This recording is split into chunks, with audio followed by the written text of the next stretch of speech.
All right, guys, another great episode of PFREI, a passion for real estate investments. Oh man, we got a really great guest. Another PFREI. I'll let him tell you what that means, though. Uh, David Richter. It's really an honor to interview you because we're both a part of the same mastermind. We've been seeing each other in circles for years, but you're out here doing a great job to the community and investors helping them deal with accounting. So I'll let you give your bio, your background, where you're from, and then we'll jump into the interview. But I'm really looking forward to this guest because most of the guests that I have on, there's guys who would be like into like fixing and flipping, selling stuff. They talking about multifamily, all this other stuff, but nobody talks about the accounting, which is very important. This is something that I had to learn and understand that, if you know what they say, if you don't know your numbers, you don't know your business. Right. Yeah. Let's talk about that. Just give the audience your background, Yeah. a little history on yourself, and then we'll jump into the interview. Sounds good. So I read Rich Dad Poor Dad in college, and I got started in real estate investing. Right after that, I bought a house, rented it out, and then lived in it for 2 years, and then did a lease option after that. And then the tenant cashed me out and got capital gains free, tax free. From that. So that was awesome. So I jumped into real estate more. I started working with a company where we were doing a ton of deals every single month, where we scaled it from about 5 deals a month to about 25, 30 deals. So I got to see every type of deal. So in the single family space, at least. So wholesaling, fix and flip, turnkey, lease options, rentals, subject to land contracts. And that was a lot of fun, very educational. Got to sit in a lot of seats there as well and saw acquisitions, dispositions, project management, property management. It's got to sit in the finance seat as well too. So that I got about 5 years with that company, and we did about 800 deals while I was there. So that was a huge learning experience where I got to see a small business go from about 5 deals a month to about 25 deals a month, and then from there went and moved across the country because I could, and went to another investor, helped him with the finances in his company because that was a skill I picked up at the previous company. And that was something that I was passionate about and helping people. And that's where I saw that this guy was like most investors, making money, but doesn't know where it's going. And that's where just being able to help him know what he made, spent, and kept in his company, and where he came to me and said, this has been life changing. I'm like, oh man, I want to help more people and make an impact. That's where I started my company that we do today. Because even though I look like the accountant bookkeeper person, I am at heart a real estate investor. And that's why I saw a huge need in the investing space, and now make sure that investors know what they make, spend, and keep on the financial side of their business. So that's just a high level overview of my journey for the last probably 10 years. So there you go. That's awesome. Yeah, thanks for the share. So one question I always ask the guests is, why are you passionate for real estate investing? Okay, so this is being in the real estate world and doing that first deal and having like passive income was awesome. So that was like the first taste of the passion. And then from there, I would say that now seeing so many investors make a lot of money and being able to keep it as well too, I would say that real estate investing and investors are like the athletes of entrepreneurs, of all entrepreneurs, because in one deal, you can make the same on your first deal if you do a fix and flip maybe, or a wholesale, that you made the previous 12 months. Like where else can you jump into a new business and it's like that, where you have that opportunity to be able to, make as much money as you did in the previous 12 months on one deal. And that's where I love real estate investing and the financial freedom that it provides for a lot of people. And then I got my taste of that as well too, and really being able to see how it helps and makes an impact. There's so many benefits of investing in real estate, but those are a couple of the ones that gave me the passion for real estate, especially while I was reading all those books, the Robert Kiyosaki books, and like, man, I want to get some passive income coming in, or I want to start buying these properties. But there's the long answer for my passion for real estate. That's awesome. I appreciate it. And I was joking before I press record. I said, Mr. PFREI, meet PFREI. So Yeah. your book, Profit First Real Estate Investors. Oh, that was a great book, man. I couldn't put it down. I read it. You teamed up with Mike Michalowicz. He has the Profit First model, and there's a bunch of different people doing it for dentists, doctors, and the variety type of business. But you actually took the leap and made it for real estate investors, which, when I read the book, I was like, wow. So a lot of the stuff that you mentioned, and it resonated with me because those were a lot of the mistakes I made over my Yeah. years and stuff like that. I was like, oh, is he talking about me? What's going on? I don't remember sharing these details with him. So, Right. so, Yeah, I hear that a ton. I had to really understand how important accounting was, right? Because you see the HGTV shows that they have, you buy a property for this, you put this much construction, you sell it, and this is your profit. Like, okay, well, what about the tax reserves? What about, all the other stuff that they don't account for when they're doing those numbers on the screen? And what about paying yourself first, right? So let's talk about a little bit of that. What inspired you to write this book? Profit first for real estate investors, and then how can someone benefit Yeah. not only from reading a book, we'll talk about some of the services you provide also.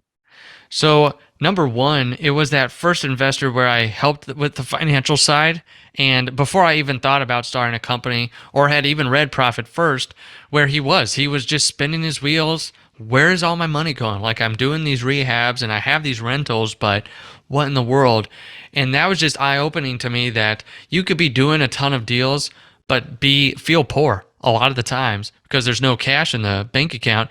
Also, too, he wasn't paying himself, so he's like, is it worth it? And just having those types of thoughts of when is this going to be worth it one day?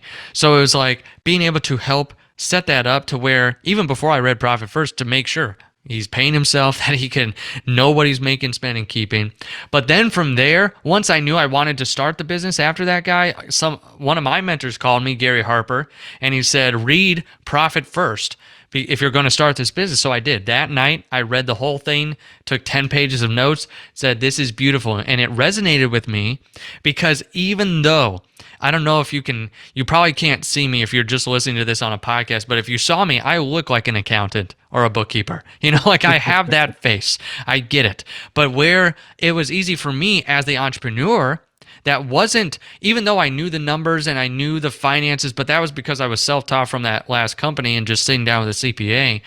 But that's where I, as the entrepreneur, knew that this needs to be clarified and simplified, and Profit First to that for me did that. It's like in the book doesn't go over a ton of like the P&L balance sheet, the typical stuff that you hear talked about from accountants, and then a lot of the accountanese that they speak, it just spoke to the entrepreneur. And so I said, okay, this is a great framework for the real estate investor to be able to put into their business to know what am I making, spending, keeping, what are the different bank accounts I should have up to give me clarity. And that's where we started implementing it right away in businesses. And then for about a year, implemented it in probably 20 to 40 businesses and went to Mike Michalowicz after that and said, man, it is working. But real estate is incredibly different than the general business out there, like a brick and mortar or like a service-based business that Mike's really focused on. So I said there needs to be a book for real estate investing. That was the click there, was that just seeing it actually work in the businesses and see the light bulbs come on in the real estate investor and owners, their face. And that's where I wanted to make sure that even if I couldn't work with everyone, I wanted to get this knowledge out. Like this knowledge was too important to not be able to just be read by anyone out there. So that way they could, because let's be honest, we get a lot of talk about the marketing, the sales. I get it. That's sexy. That's bringing them dollars in the door. But at the end of the day, we have to have the skill of keeping it too. And not just keeping it tax wise, because there's tax professionals, but you as the business owner, it matters more how you manage your money than how much is coming in. Because if you have $1 million and you're spending $2 million, that's a whole lot worse than you making 100,000 and keeping 50. So it's like that's what that core message is, making sure that you are a good business owner with the finances that you're given.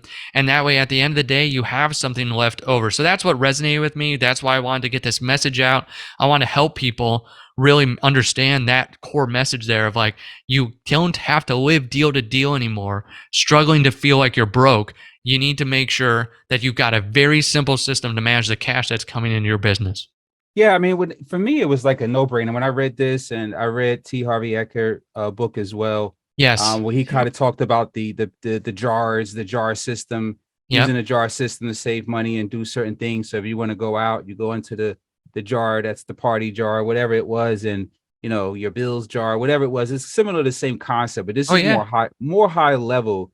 What I like about the system is, one, I'm able to pay myself first. There you go. That's awesome. Yep. When you could do a deal and pay yourself first, people like, for me, it was hard to like for that to absorb, to for me to comprehend, like, what you supposed to pay all your expenses first, and then you pay yourself last. So Right. now I get it. Everything comes into the income account, and then a certain percentage of that goes to operations account. Then you go to your owner's comp account, and you have your tax account for tax reserves, and you have your profit account. So you can have 5 accounts or 7 accounts, whatever. I'm working with 5 now, and it's really helping me see a clear picture. When those Hmm. dollars come into the income account, I'm able to, depending on what that percentage is that I'm transferring at the time, you know, help me see how I'm making money as a business owner. So it takes off that stress, Yeah. right? I remember when I first got started in business in 99, it was like everything is in one pot, right? The dollars Right. come in, I'm paying this, I'm paying that, just commingling, like all the wrong stuff, for the first 2 or 3 years. And I'm like, hold on a second, I need to set up differently. So it took me a while to learn it. And I love being on a profit first system because it really, as I just said, take away that stress, make sure that you're saving those tax dollars on reserves. So at the end of the year, you're not like, hey, how did this end up with my K1? Where did this money come from? I don't have this Right. money in my account. Like, Yep. it's been in reserves, right? Everybody need to learn that. So I really appreciate you taking the time to put this together for us real estate investors. And talk about the services you provide as Yeah. well, with Simple CFO services for real estate investors. So I was literally on 2 calls today where they talked exactly like Fuquan, like you were talking about back in 99, like where they have the one big pot. They don't know where their money's going. They literally have several businesses. They're all making money, but they're feeling like they can't pay themselves. Like, what do I do? Like, where's all the money going? And that's where I saw with that first person that I help with the finances, that there needs to be a company that helps people know simply what are you making, spending, and keeping, and to make sure that you have a system set up, that you have like a profit first system. So that's what we do. We call it a fractional CFO service. So a part-time chief financial officer to come in and really help be the leader of the finances, because ton of people have bookkeepers and CPAs. Like that's a necessity in the business, but no one really knows what to do with them, how to manage them. What do I get from them? How do I talk to them? Like they speak a different language. Like what in the world are they saying? So that's where we wanted to put financial leaders on the team to say, do you have the right team in place, the right processes, systems, and then let's implement profit first. Let's make sure you have the right things in order not to feel like you're on this merry-go-round that's never going to end. Like I want you to stop living deal to deal. So that's what we do. We come in and we have that fractional CFO there. We build a CFO dashboard, to make sure you have your financial KPIs so you can do your transfers with the profit first system. And we want to make sure it's very clear. Here's what I'm making, spending, and keeping. Because usually, once you know those 3 numbers, you can turn those dials as you want to. Hey, we're not making enough. We need to spend it in a different place. Or like, I'm not keeping enough. Let's focus on keeping more of that this quarter. So that's what we make sure to do with our company. And we want to make sure that people have that person that's different than any other financial interaction they've had before. And honestly, another big part of it that I don't really put out there, it's a lot of people haven't had just 101 education on business finances and making sure they, as a business owner, understand it without feeling dumb. A lot of business owners are embarrassed when they first come to us, like, hey, I'm making a lot, but I don't even know how to read, any of the statements, or I don't know where the cash is going. I just know that there's a lot coming in and a lot going out. We tell people, when were you supposed to learn this? They have Dave Ramsey and Susie Orman, like for the personal side, but where's someone out there saying this is how you set up the small business, financial side of your business? So that's where just trying to get that message out and help people with a foundation, but then going from there too, no matter where they are, being able with the different levels of CFOs to go through and say, okay, what do you need and how can we help you and project? But that's what we do at Simple CFO, as simply help you know what you make, spend, and keep, implement profit first, and help you keep more of the money you're making. Yeah, I think that's really good because it's like an accountability partner, right? It's really tough, Big like you time. said, if you have a bookkeeper or an accountant in house, for somebody to really help you get a high level picture of Right. really what's happening, and then hold you accountable to stay on track, right? Yeah. Because first, it's a mindset shift of going from, two accounts that you're running your business from, your main business or whatever. and then setting up 5 accounts, and you're like, oh, I got to set up all these accounts, I got to do all these Right. transfers. At first it's like mind-boggling. You don't want to do it, and you're like, oh, then once you actually do it and you start getting into the groove, you're like, oh wow, yeah, this is really good, and you look Yep. forward to making those transfers. Like we make transfers twice a month, instead of Awesome. once a month, we make transfers twice a Yep. month. When we do that, as the income come in, and like I said, you just have to have the discipline to do it, and then having a CFO, a fractional CFO, somebody be your accountability partner to make sure you made those transfers. Yep. Also, be able to help you look at those KPIs from the dashboard so you can see the growth of your business, other areas where you may need to step it up to generate more income or cut expenses. Really high level view versus the bookkeeper, somebody who's in the books all day processing invoices and doing stuff. They can't give you Right. that high level picture. So you got to have your financial team. Like I think a lot of people focus on construction team or investor relations team, whatever it is. That accounting team, that financial team is very, very important. you know Yeah, I'm definitely going to agree with you there. Being in this space, that's where I feel like a lot of people, they get a lot of things right in the business. They have the operations, they've got the money coming in, and then they're wondering, where is it all going? It's all going out the back door, and they just need someone there to say, "Here, let's take you by the hand. Let's make sure that you know where is the money going, so that way we can put a stop to it if it's bleeding, if you're bleeding out, or ramp up the good parts." A lot of times we come into the businesses and we see, did you know that you're this profitable over here, or like whatever you're doing, it's like, now can we put more gasoline on that? So yeah, it's just having that. Yeah, I 100% agree. As your business grows, a lot of people forget to scale their financial team as well too, of like, hey, I want to have more data here so I make better decisions, especially if we're getting to the 7-figure mark. We need to make sure that, now, not that more money doesn't equal more problems. Yeah, for sure. What is the biggest challenge you see with people getting into this program and it's just getting over the hurdle? Yeah. What is it? Oh man, when they first come in, a lot of them have the one big bank account. So it is helping them to establish, like, hey, we want to give every dollar a name. We want to open up several bank accounts and make sure you're giving yourself profit and owner's pay, and that you're paying yourself consistently, that you're saving for taxes. So I would say that's one big hurdle, is getting them across that goal line. A lot of people have cleanup and stuff too. So it's like, we got to make sure we get through that, where it's like, hey, let's make sure that if you've got a bookkeeper or whatever, we can help you clean that up. There's some of the hurdles as well. But then one of the big ones is, a lot of people build their business on the hope and pray plan, and not the "this is what I need" plan.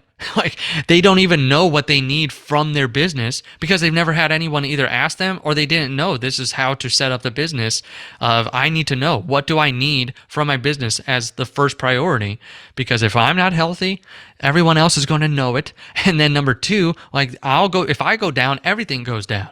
So that's where just helping people get over that hurdle too, that it's okay for you to take what you need from the business. Like, we got to get there.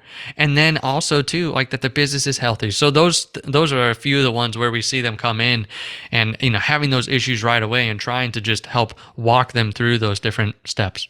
Yeah, that's awesome, man. Another thing I want to commend you on also is that, when someone speaks to you is like, okay, I'm ready to take action.